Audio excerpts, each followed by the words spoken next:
আমার আল্লাহ বলেন, হে পৃথিবীর মানুষ, হে আমার বান্দারা, তোমরা দুনিয়ার মধ্যে গিয়েছো, আমি তোমাদেরকে দুনিয়ার মধ্যে পাঠাইলাম।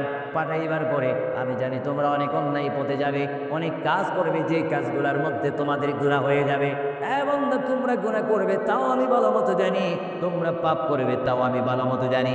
বান্দারে, পাপ করার পরে, গুনাহ করার পরে একা একই মসজিদের মধ্যে তোমরা কেঁদেছো, রব্বানা যালামনা, বলেন রব্বানা যালামনা أنفسنا وإن لم تغفر لنا وترحمنا لنكونن من الخاسرين বলে বলে মসজিদে কেঁদেছো, আসরের নামাজ পড়ে কেঁদেছো, জোহরের নামাজ পড়ে কেঁদেছো, মাগরিবের পড়ে কেঁদেছো, এশার নামাজ পড়ে কেঁদেছো।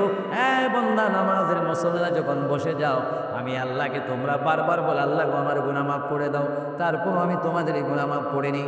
তারপরও তোমরা নিশি রাত্রে, মানুষ যখন ঘুমে যায়, তোমার বিবি যখন ঘুম যায়, তোমার ছেলে যখন ঘুম যায়, তুমি নিশি রাত্রে ঠান্ডা পানি দিয়ে ওযু বানিয়ে নামাজের মুসল্লায় বসে তুমি আবার যখন ডাক দাও, তো রব্বুল আলামিন, পৃথিবীর কোনো মানুষ আমার গুনাহ সম্পর্কে জানে না, তুমি আমার গুনাহ সম্পর্কে জানো।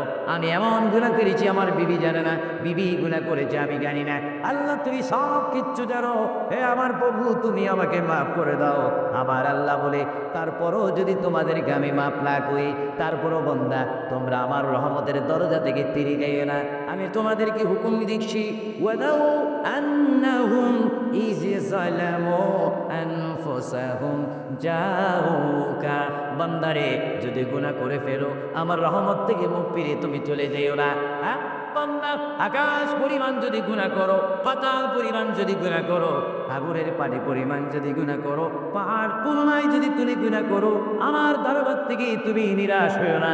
বান্দা, আমি তোমাকে একটি রাস্তা পাঠিয়ে দিচ্ছি, একটি পথ তোমাকে আমি দেখাই দিচ্ছি। সেই পথটি কোন পথ তোমরা জানো? ওয়ালাউ আন্নাহুম ইয যালামু আনফুসাহুম জাউকা, বান্দারে, যখন তোমরা বরবাদ হয়ে যাবে, তখন তোমাদেরকে একটা পথ আমি তোমাদেরকে দেখাই দিলাম। সেই পথটির নাম হচ্ছে আমার রাসূলের মদিনা। জুড়ে বলে সুবহান।